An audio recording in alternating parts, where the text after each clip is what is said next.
Nós estamos hoje encerrando uma série deste mês, mês de janeiro, com o título Sobrecarregados, né? E hoje nós vamos encerrar com uma palavra que desafia o nosso coração, que consola o nosso coração, que se chama Renovados Dia Após Dia. E eu convido você a abrir a sua Bíblia, é um texto muito bonito. É um consolo, um fortalecimento, um consolo para o coração e fortalecimento para a nossa fé, que é o texto de 2 Coríntios, capítulo 4. A gente vai ler do versículo 7 em diante. Convido você aí a procurar no seu aplicativo ou na sua Bíblia, texto impresso, né? 2 Coríntios, capítulo 4, do verso 7 em diante. A palavra de Deus, então, ela nos diz assim: mas temos esse tesouro em vasos de barro, para mostrar que este poder, que a tudo excede, provém de Deus e não de nós. De todos os lados somos pressionados, mas não desanimados. Ficamos perplexos, mas não desesperados.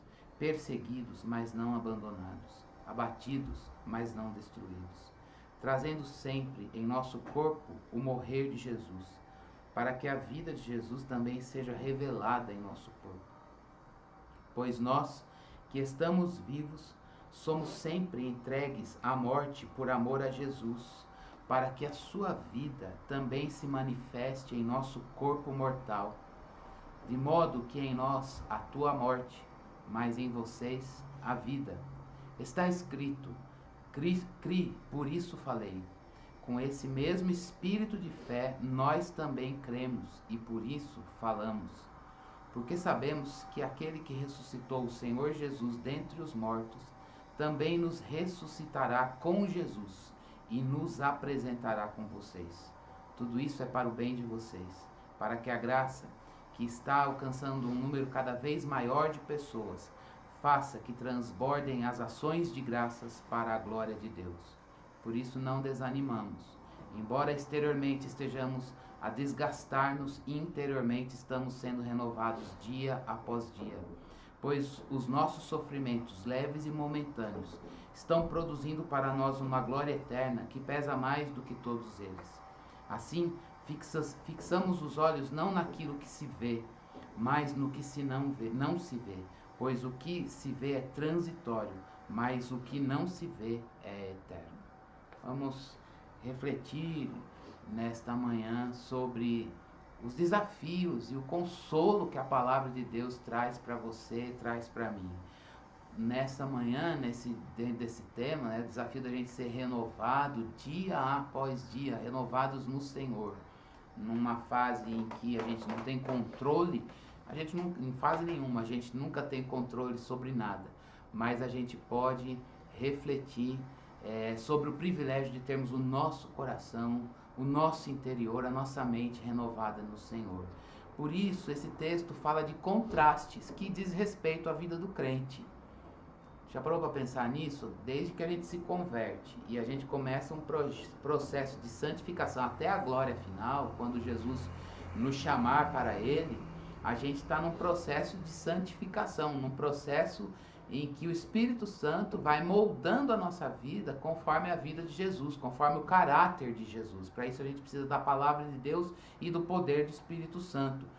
Agora, essa ação, ela acentua em nós um contraste entre quem nós somos, quem nós éramos na nossa vida sem o Senhor Jesus Cristo e quem nós somos agora, Ele vivendo em nós. Por isso, a gente vê nesse texto aqui o contraste que Paulo também coloca, não apenas da vida cristã, mas esse contraste diz respeito às circunstâncias que a gente está passando, que ele também passou, que todo crente vai passar, as dificuldades da vida debaixo do sol, as dificuldades da vida debaixo do sol e a glória celestial futura, a glória celestial futura. Essas duas coisas, elas nos desafiam. As dificuldades terrenas quais são que você tem enfrentado? E a glória celestial futura. De um lado a gente tem nas dificuldades da vida a mortalidade aqui assolando a gente, ficando perto dos nossos olhos. Por outro lado, a gente sabe também que nós estamos indo para a glória final e lá nós nunca mais vamos ter contato com mortalidade. Em todas essas coisas, as dificuldades da vida e a glória eterna, esse texto chama o seu coração e o meu nesta manhã, para que a gente tenha em Cristo a nossa suficiência. Como Deus tem desafiado o nosso coração. Dificuldades terrenas, glória celestial futura. Essa glória, ela é celestial, ela é futura, mas o Espírito Santo pode trazer antevisões, antecipações dessa glória futura aqui no nosso presente. Dificuldades das circunstâncias do viver, glória celestial futura. O que vai fazer com que a gente viva rumo à glória final, sem ser engolido pelas dificuldades da vida, é termos a nossa suficiência em Cristo Jesus. É isso que Deus quer nos ensinar nesta manhã. Deus não promete que a gente não vai ter mais dificuldades. Ele mesmo disse, o Senhor Jesus Cristo, que disse que no mundo nós teríamos aflições, mas deveríamos ter bom ânimo porque Ele venceu o mundo. Então nós vamos passar por aflições, dificuldades da vida, mas isso não apaga a glória celestial e essas dificuldades não tiram de nós a nossa suficiência em Cristo Jesus. Você percebe esse contraste? Você percebe esse contraste das dificuldades que você está passando? Você percebe esse contraste das dificuldades que você está enfrentando e percebe o que faz o contraste é ter os olhos e sentir antecipações da glória futura. Eu quero fazer uma pergunta muito séria para você. Uma colocação muito séria para mim e para você. Se você não percebe esse contraste, alguma coisa está solta, alguma coisa está errada. Por quê? Se a gente não percebe o contraste, é porque a gente aderiu a um dos dois lados. Ou a gente já está lá na glória, morremos e não nos demos conta, mas isso não aconteceu. Ou a gente esqueceu a glória do céu, deixamos de pensar na eternidade e sucumbimos à vida ao aqui e agora. Crente é uma pessoa que sente o contraste das agruras deste mundo, um mundo que jaz no maligno, das dificuldades daqui. Crente sente isso. Por que que ele percebe? Isso fica mais acentuado nele, porque ele tem os olhos na eternidade. Porque ele vive antecipações, conforme a mão soberana de Deus, da eternidade. Se a gente tira os olhos da eternidade, o contraste some. Então, meus irmãos, nesta manhã, Deus vem a mim e a você, querendo renovar seu coração, querendo renovar suas esperanças no Evangelho de Cristo Jesus, querendo fortalecer a sua vida e a minha vida no Senhor e na força do seu poder, para você enfrentar o que Ele quer que você enfrente. E para isso, Ele quer trazer mais amor, mais percepção e mais desejo por Ele, pelo céu. Então vamos pensar esse contraste, como é que Paulo traz isso nesse texto. O primeiro contraste que ele coloca, ele usa a imagem de um tesouro e um vaso de barro. Tesouro e vaso de barro, que contraste. Então vamos pensar, o vaso de barro. O vaso de barro, para que ele serve? O vaso de barro, ele é barato e frágil. Ele é barato porque é um material não caro, tá no chão, você pode trabalhar com ele só está sujo, então você precisa passar por todo um processo para deixá-lo limpo e fino, para que ele possa ser moldado por um oleiro conforme o desejo e o tamanho para o fim que ele vai desenvolver, que ele vai ocupar. Então um vaso de barro, ele é barato e ele é frágil, porque ele não tem muita resistência. Se você jogar, ele quebra fácil. Diferente de um vaso de ouro, que tem uma resistência, um material nobre e que consegue resistir a muitas quedas. Um vaso de barro não. Agora tem uma coisa interessante no vaso de barro, que é o que Paulo coloca aqui. Ele é moldado, embora seja frágil e barato, né, sem valor nele mesmo, ele é moldado para fins nobres.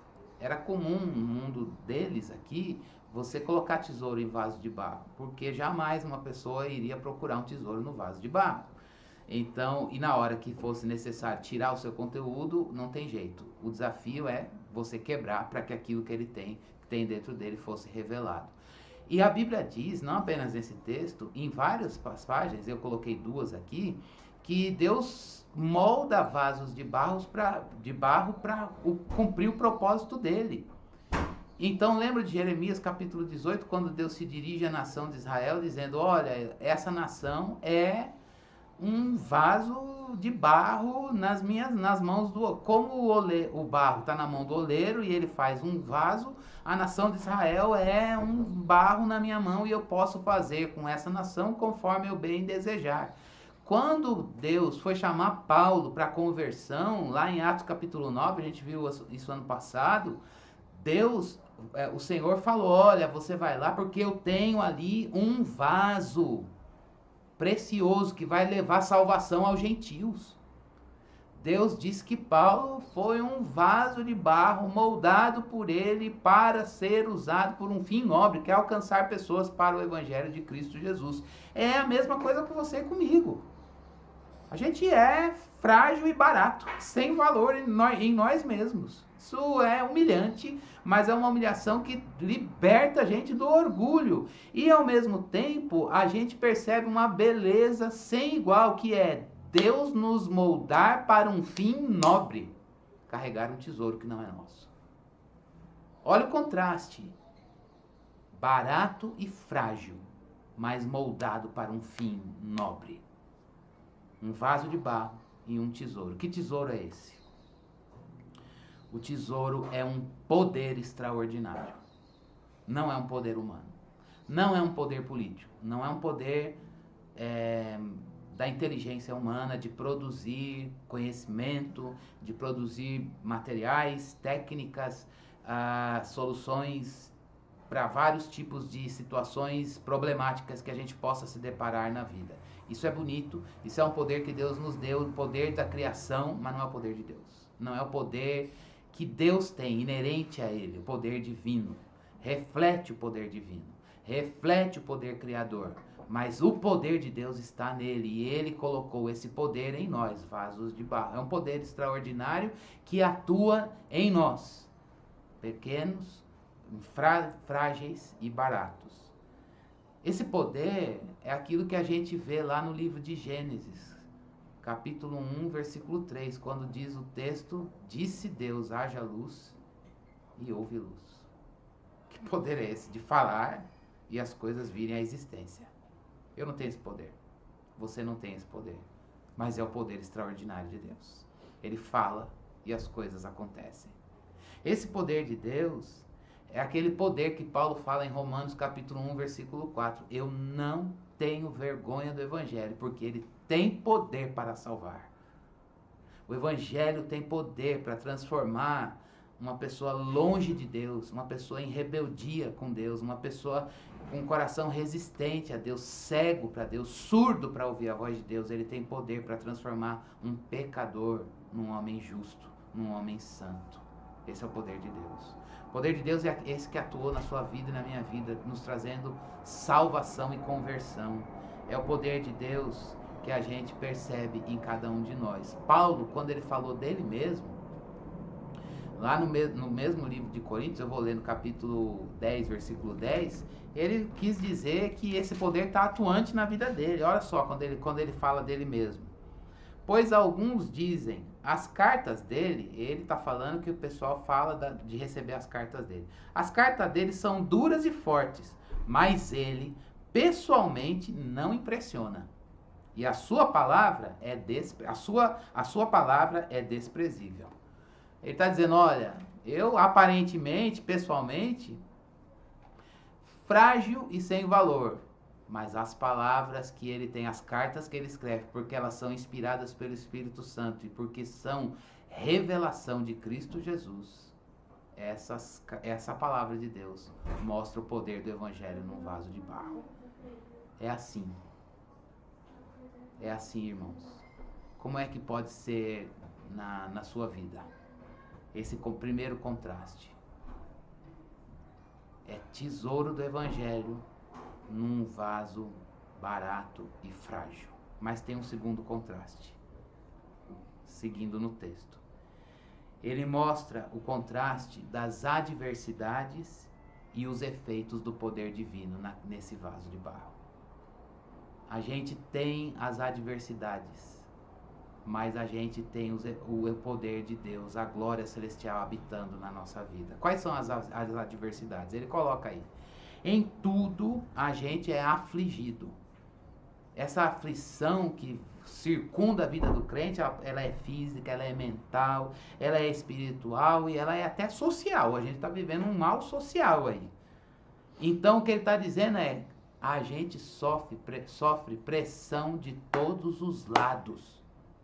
Sofremos pressão de todos os lados, mas mesmo que a gente venha sofrer pressão de todos os lados, a gente não desanima.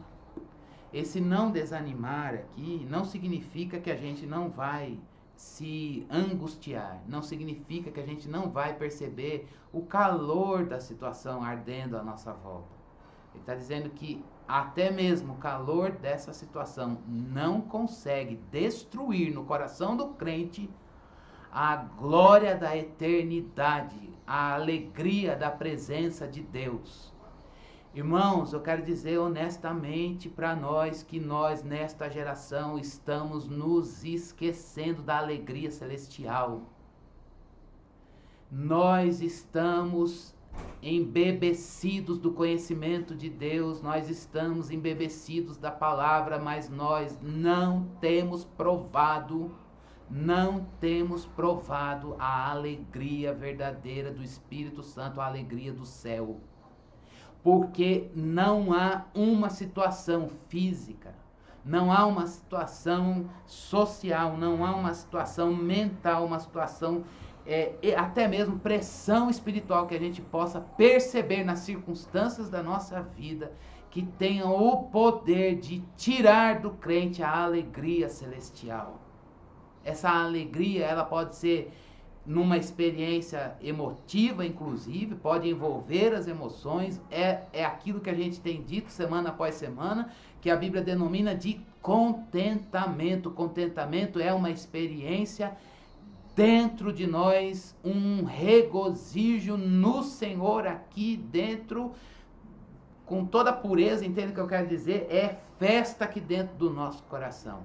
Enquanto que a nossa geração, e até mesmo os crentes, a gente está procurando festa fora. E aí, quando a gente procura essa festa fora, a gente fica crítico das pessoas, invejoso, cobiçoso, não consegue se alegrar na alegria do outro e acha que o nosso fardo é o pior que Deus permitiu. Por quê? Perdemos os olhos da eternidade. Paulo está dizendo que em tudo a gente é afligido. Se você está casado, você vai ter aflição no seu casamento. Se você está solteiro, você também vai ter aflição no seu casamento. Se você está desempregado, você vai ter aflição do desemprego. Se você está empregado, você vai ter pressão lá no seu trabalho. Se você tem ministério, está exercendo sua vocação, você vai ter pressão na sua vocação. Se você não está exercendo, você também vai ter pressão no exercício da sua vocação. A questão é que ministério, casamento, filho, circunstâncias, como a gente viu na semana passada, nada disso pode trazer a alegria celestial. Essas não são alegrias que Deus nos deu? Claro que são! Mas elas não podem se comparar à alegria da eternidade. E essa alegria da eternidade, o que a gente faz? Busque ao Senhor. Pague preço na busca. Use o tempo, porque os dias são maus. Paulo diz isso no livro de Efésios: fale entre vocês com salmos e hinos e cânticos espirituais e sejam cheios do Espírito, não se embriague com vinho, mas que há dissolução, mas deixem-se ser cheios do Espírito Santo, porque nele há alegria verdadeira. Irmãos, Deus está à nossa espera para a busca. Deus está à nossa espera para a busca.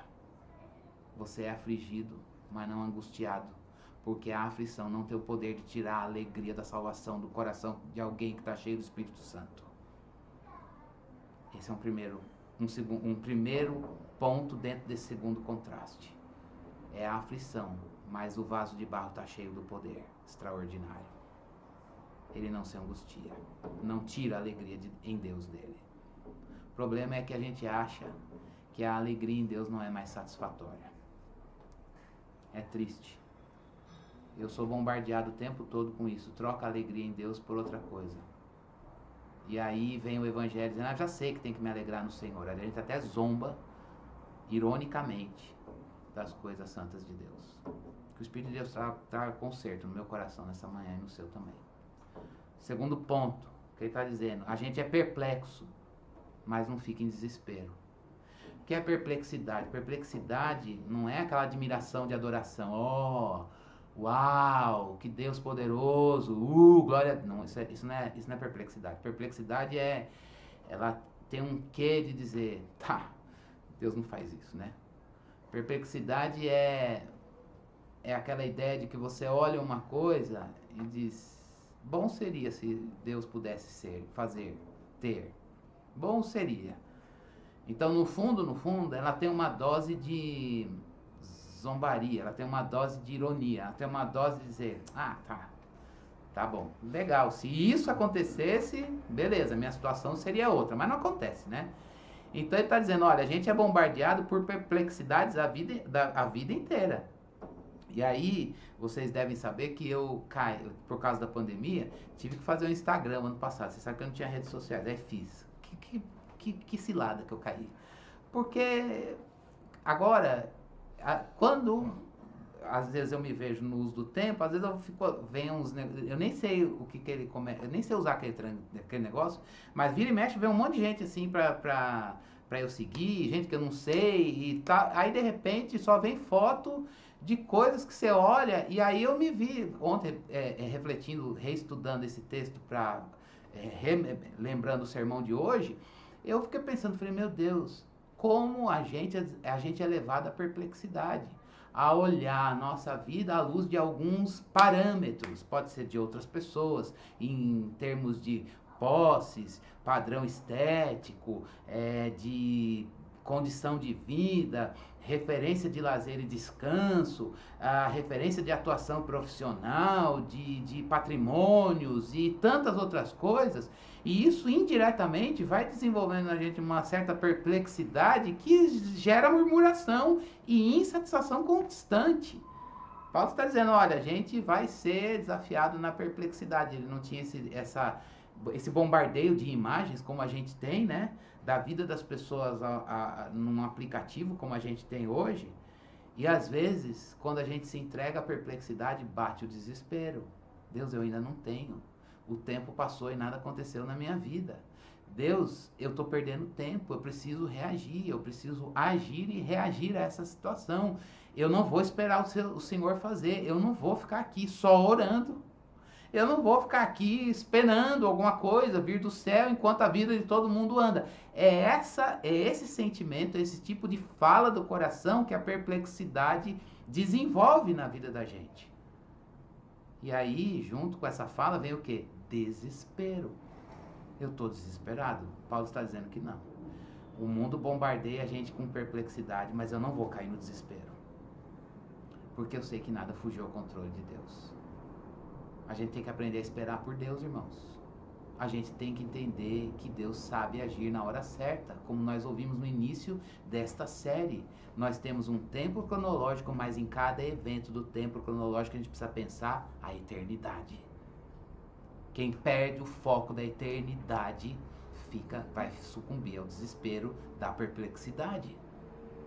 Mas aquele que está imerso no poder de Deus, com os olhos no céu, ele vai dizer, não, a situação é de perplexidade, mas o poder de Deus, nessa perplexidade, ele tem sido o meu tesouro. E eu posso dizer, eu estou na perplexidade, mas não em desespero. Eu estou afligido, mas eu não estou angustiado, porque nada roubou a alegria do céu da minha vida. Eu queria ficar falando mais, mas não posso por causa do tempo. A gente é perseguido. A gente é perseguido, mas não desamparado. Você percebe a fúria dos homens, perseguição do chefe, perseguição gratuita das pessoas na família. perseguição de pessoas do teu lado, próximas a você. Você percebe sentimentos e emoções gratuitas à sua volta. E a gente não vai, eu lembro muito daquela cena clássica de Davi e Saul. Saul gratuitamente ou inclinado pela malignidade, ele lançava a lança para atingir Davi. Saul lançava a lança para atingir Davi e Davi só se desviava. Acontece isso com você, acontece isso comigo. A gente é perseguido. Agora o que a palavra de Deus está dizendo é que uma vez com os olhos no céu e amando o céu e vivendo no poder extraordinário de Deus, quando eu falo de poder extraordinário, não estou falando de poder triunfalista. Estou dizendo que nessas situações de perseguição dos homens e das trevas, a gente sabe de uma coisa: Deus está presente. Deus está presente. Foi o que ele disse para Josué, capítulo 1, versículo 5.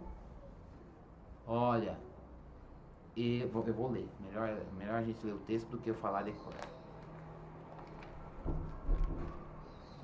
Se você não abriu, não precisa abrir não, mas escuta bem. Josué, que texto lindíssimo para o nosso coração. Ninguém, todos nós somos perseguidos, mas ninguém conseguirá resistir a você todos os dias da sua vida. Assim como eu estive com Moisés, estarei com você. Nunca o deixarei, nunca o abandonarei. Meu Deus, louvado seja Deus, aleluias. É isso que nós precisamos, é isso que eu preciso. Essa deve ser a nossa maior carência, a maior necessidade. Deus sem o Senhor, não. Moisés disse isso. Olha, o ministério de Moisés foi no deserto, irmãos. Guiando um povo que se perdeu no deserto e murmurava. Mas chegou um momento que ele disse: a tua presença não vai conosco, não nos faça subir daqui. Porque nessa manhã eu e você caiamos aos pés do Senhor dizendo: se tem que passar, eu vou passar, mas sem a tua presença, não. E ele está dizendo: não, como eu fui com Moisés, eu serei com você todos os dias da sua vida, ninguém te poderá resistir. Que Deus nos abençoe, para que a gente possa provar a presença de Deus. Você tem desfrutado a presença de Deus? Eu tenho desfrutado a presença de Deus. Ela é extraordinária e às vezes ela se manifesta de forma extraordinária, mas ela é um ato de fé, de saber que Deus, como ele disse na palavra, estarei convosco todos os dias até a consumação dos séculos. Deus está presente. Nosso Deus é um Deus presente. E por fim, o outro contraste que ele coloca: nós somos abatidos, mas não destruídos. Esse abatido é você sentir a batida de todos os lados. Batem, é como se fosse não está lá no texto, mas é uma ideia de uma luta. Você leva o soco, você leva a pancada, mas você sabe não ser destruído. O que ele está dizendo é que o crente tem adversários que percebe os adversários, esses adversários são agentes. Irmãos, tem adversários na vida de crente que estão agindo. Então o que eu faço? Me mato e fico no desespero, pastor? De jeito nenhum. Apesar desses adversários que estão agindo, a palavra de Deus diz que há um poder extraordinário que eles não têm, que mora, reside em você. E esse poder é o poder celestial, o poder do Evangelho, a glória eterna. Esse poder sustenta a gente. Esse poder nos faz perceber que Deus trabalha por nós. Deus, o Criador dos céus e da terra, trabalha por nós. E esse poder nos mostra que Deus, mesmo em face à morte, tem o poder de trazer a vida. Louvado seja Deus. Você é rico. Você é rico por ter o Senhor. A gente canta isso, né? Porque sendo pobre hei de dizer: eu sou rico no Senhor, eu dou graças. Porque dou graças de todo o coração. Porque o Senhor, a gente pode perceber esse contraste, é um vaso de barro, mas há um poder extraordinário, que é celestial. Eu tenho saudades, irmãos. Não é saudosismo, mas o quanto a gente avançou num lado e evoluiu no outro. Quanto a gente avançou no conhecimento de Deus, mas em alguns casos, e é uma vigilância para o nosso coração, a gente abriu mão do contentamento e da presença, da busca do Senhor e o deleite na presença dele. Essa manhã Deus está nos chamando para pararmos tudo e dizer: Deus, eu quero me deleitar em Ti. Porque é isso que vai me fortalecer para enfrentar a adversidade, para enfrentar as dificuldades terrenas. Qual é a base que vai sustentar você nesse contraste? Versículo 13 e 14 nos mostra, é a fé. A base sei lá, ter uma experiência visual. Não, a base a base é você ter uma fé forte no Senhor. Aí ele cita o Salmo 116. Cri, por isso falei. Eu estive muito aflito. Eu vou ler esse salmo inteiro. Paulo está citando um salmo. O que o salmista ensina para Paulo e o que a palavra de Deus está ensinando, o que ensinou para Paulo está ensinando você e a mim. Olha só, o salmista é um homem falível, vaso de barro, frágil e barato, que vai ser destruído facinho pelas circunstâncias, mas porque tem um poder extraordinário nele. Eu estou me apropriando da fala do Guilherme ano passado, do extraordinário no ordinário. Uma licença teológica aqui para usar essa licença dele. Mas olha, Paulo está citando esse texto aqui. Salmo 116, preste bastante atenção. Eu amo o Senhor, porque Ele me ouviu, quando lhe fiz a minha súplica. Ele inclinou os seus ouvidos para mim, eu o invocarei toda a minha vida.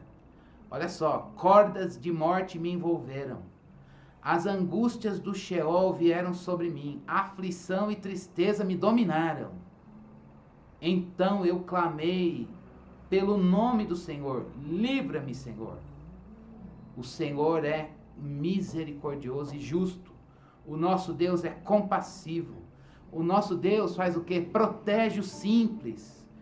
Quando eu já estava sem forças, Ele me salvou. Meu Deus, glória a Deus por essa palavra. A palavra de Deus. Retorne ao seu descanso, ó minha alma, porque o Senhor tem sido bom para você. Pois tu me livraste da morte e livraste os meus olhos das lágrimas, os meus pés de tropeçar, para que eu pudesse andar diante do Senhor na terra dos viventes.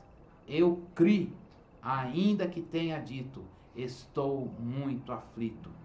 Em pânico, olha que palavra, em pânico eu disse, ninguém merece confiança. Como posso retribuir ao Senhor por toda a bondade para comigo? Erguerei o cálice da salvação e invocarei o nome do Senhor. O que é isso? Eu vou ficar na presença dEle. Eu vou me alegrar no que Ele é, no Deus que salva. Cumprirei para com o Senhor os meus votos na presença de todo o seu povo. Isso aqui é o que? Vida de comunhão. Vida de comunhão. É ali que está a minha alegria. É a vida no altar. É a vida com Deus. Falando entre vós com salmos e hinos e cânticos espirituais. É o culto. Culto particular e culto público. Não é o culto do ajuntamento só. Ajuntamento no endereço.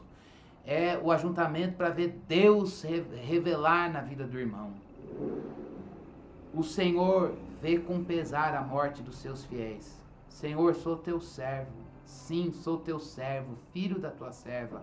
Livraste-me das minhas correntes. Oferecerei a ti um sacrifício de gratidão e invocarei o nome do Senhor. Cumprirei para com o Senhor os meus votos na presença de todo o seu povo, nos pátios da casa do Senhor, no seu interior, ó Jerusalém. Aleluia. O salmista está dizendo, a minha alegria é estar na presença de Deus. A minha alegria é viver. Jerusalém é a cidade dele, mas lá, do povo, e lá tinha o templo representava a presença de Deus. O que ele está dizendo, eu vou centralizar o meu coração e a minha alegria em Deus e na sua presença. Apesar das circunstâncias, o Senhor me livrou. É essa fé que tem coragem de falar. Eu estive aflito. Na minha aflição, eu provei o poder extraordinário de Deus. É essa fé que nos faz, irmãos, dependentes de Deus, como a gente vê no Salmo 116. Pode ter tudo, pode tirar tudo, mas eu vou bem dizer o nome do Senhor. É uma confiança que Deus, que ressuscita os mortos, como a gente vai vendo Paulo desenvolver, Ele capacita a gente para o serviço e ainda traz alegria para outras pessoas. Como é que você vai viver esse contraste? Uma fé nesse Deus, uma fé firme. Fé é conhecimento, fé é esse conhecimento da palavra de Deus. Ela não vem sem a palavra. Fé não vem sem a palavra. Não existe fé longe da palavra. Conhecimento da Bíblia. Mas essa fé não para só no conhecimento. Essa fé, ela mostra a adesão do ser, uma alma dobrada, um coração rendido, um coração nu, escancarado diante de Deus, um coração rasgado diante de Deus para dizer: eu, o Senhor me domina, o Senhor é meu tudo, o Senhor é meu tesouro. Eu sou rico porque tenho o Senhor. A fé sempre caminha junto com o amor. É uma lógica do Novo Testamento. Não tem como você dizer: eu tô cheio de fé, mas não amo muito bem não. Meu amor por Deus tá meia boca. E o irmão então piorou. Inimigo longe de mim. Então, meu irmão, sua fé precisa de uma revisão. E por outro lado, não adianta você falar: eu já sou um cara mais do amor. Agora a fé, deixa para aqueles crentes poderosos. Ou então fé inteligente, deixa para quem estuda. Não. Fé e amor estão juntos.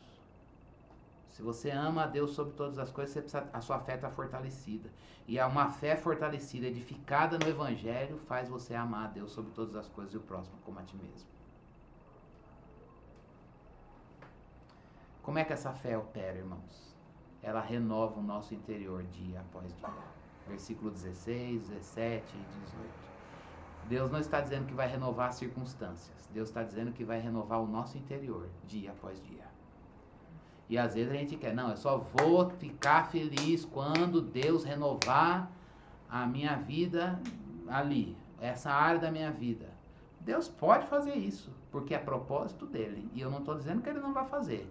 Mas hoje, aqui e agora, Deus quer renovar o seu interior. Você quer? Hoje, se a gente estivesse na igreja, eu ia falar: dobra o teu joelho, vem aqui na frente, ou vamos orar, dá a mão pro teu irmão, sei lá. Falar: vamos buscar essa renovação agora. Aí onde você estiver.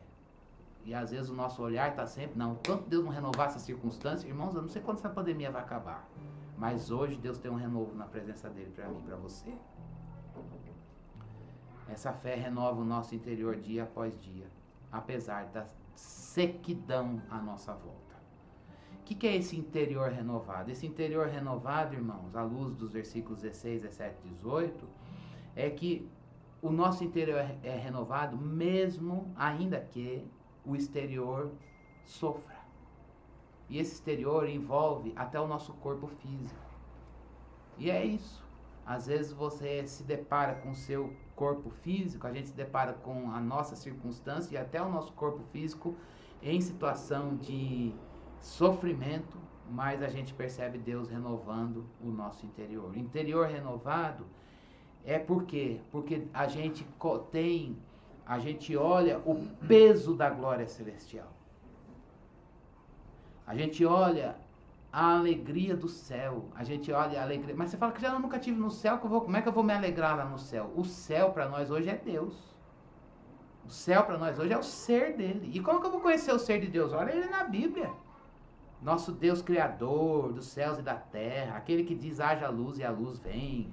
É aquele que salva o pecador, que amou o mundo de uma maneira tal que deu seu Filho unigênito para que todo aquele que nele crê não pereça, mas tenha vida eterna. Deus que não pode mentir, Deus santo, santo, santo, e a terra está cheia da sua glória. É ver Deus na Bíblia e ver esse Deus da Bíblia e dizer: ele é meu céu, ele é minha alegria, o céu é Deus nesse sentido. E ele está dizendo: olha, não tem. Pensa aí, quando você fala: eu só vou ser feliz quando eu tiver essa bênção. Aí Deus te deu. Você é feliz? Dá para se comparar com o peso da glória eterna, da glória celestial? Se você não provou a glória celestial, você não sabe o contraste. E aí a gente precisa orar por isso. Mas se você provou a glória celestial e se esqueceu dela, hoje é o dia de ressuscitar essa renovação. Permitir que o Espírito de Deus traga essa renovação aqui no nosso interior. O interior renovado é pelo peso e a natureza da glória do mundo vindouro. É o Senhor. Isso nos dá força, irmãos, para a gente se recuperar pelo sofrimento das circunstâncias. Ter o nosso interior renovado faz a gente ser zeloso e ter ardor por Deus no nosso coração, apesar do desconforto físico da circunstância. O exterior, ele está exposto. Está exposto ao quê? À tentação, ao perigo, à deterioração, ao envelhecimento. Eu tô aqui, já passei dos 40, cada ano, falando: meu Deus, agora antes era um fio de cabelo, agora são 15. E as coisas, o que era a cada 5 anos, agora é cada mês. E é assim, está mais perto da glória. vai se deteriorando. Significa que eu tenho uma cabeça de velho? Não. Mas o corpo vai envelhecer. Porque nós estamos indo para a glória eterna. Mas apesar da tentação de fora, do perigo e da deterioração, o nosso interior não está sucumbindo a isso que está fora de você. O nosso exterior, ele não está sucumbindo. A nossa aflição está operando o quê? Pelo contrário, essa circunstância, essa aflição que você está passando, que eu estou passando, está operando a eternidade, que excede todos esses limites dessa situação de pobreza, de ausência de recursos, de solidão, de problema de saúde, de enfermidade, de problema de solidão, de ausência de pessoas, de isolamento e tantas outras coisas. Deus pode até usar essa aflição para promover amor e zelo e deleite pela presença dele no nosso coração. É uma renovação do nosso interior que muda o nosso foco. Portanto, eu vou terminar já, mas eu quero chamar você para uma conversa, como a palavra de Deus está me chamando, todos nós para uma conversa. Vamos mudar o nosso foco. Aquele que tem o seu interior renovado não vive se concentrando nas coisas terrenas. Ele olha em direção ao céu, como diz lá Colossenses capítulo 3, versículo 1 e 2. Se vocês morreram com Cristo, pensem nas coisas do alto. Busque as coisas do alto. A gente presta atenção nas coisas invisíveis. A gente vê a vida do ponto de vista de Deus, que é a eternidade. E aí a gente vai cada vez mais vivendo à luz do que a gente vê, mas o nosso interior sendo renovado por aquilo que não se vê. Isso é fé. Onde está o teu olhar? Você acha que você só vai ser feliz quando Deus te der uma companheira ou um companheiro, ou quando a pandemia acabar e aí o pânico vai desaparecer, a aflição vai acabar, ou quando você tiver o emprego garantido, ou quando você tiver a garantia de que todos os teus negócios vão dar certo, ou a garantia de que, enfim, 3 pontinhos, e aí são N situações que a gente pode encontrar. Não. Hoje Deus quer renovar o seu interior, o meu interior, fazendo com que uma fé fortalecida no Senhor, a gente possa provar esse poder extraordinário. Vamos clamar a Deus. Vamos lançar um fardo pesado na presença dele e trocar por um jugo suave, para que a presença do Senhor nos alcance. Amém? Ó Deus, obrigado porque o Senhor falou no nosso coração, apesar do pregador. Obrigado porque a tua palavra foi preservada pelo Senhor para que nós pudéssemos lê-la nessa manhã e ouvir a tua voz. Imprime essa palavra no nosso coração, Senhor. Faz a gente provar a tua presença, Deus. Faz a gente ter experiências com a tua presença, Senhor. Faz a gente, Senhor Deus, se deleitar na tua presença. Renova o nosso interior, Deus. Renova o nosso interior no céu, na glória, no peso da glória que há de ser revelada, que a gente consegue vislumbrar, mas não entende plenamente porque nós temos uma mente finita, temporal. Ó Deus, sê conosco. Alcança, Senhor, nossas vidas, alcança vidas nesta hora. Alcança os nossos corações, Senhor. Ensina-nos a, Senhor Deus, viver o contentamento, não apenas no intelecto, mas tendo um coração rendido, um coração que se alegra, Senhor Deus, um coração que percebe isso, crie, por isso falei, eu estive muito aflito. Senhor, pânico nos cerca, desespero bate a nossa porta por causa da perplexidade, mas não falta ao perplexo, Senhor Deus, a tua presença. E é essa presença que nós queremos, a quem nós queremos recorrer, ao Deus presente. É aquele que diz para Josué: não vou te desamparar, estarei com você todos os dias. É esse Cristo que seguimos, que disse que estaria conosco todos os dias até a consumação dos séculos. Tua presença nos basta, Deus. Tua presença é o nosso tesouro, tua presença é o nosso tudo.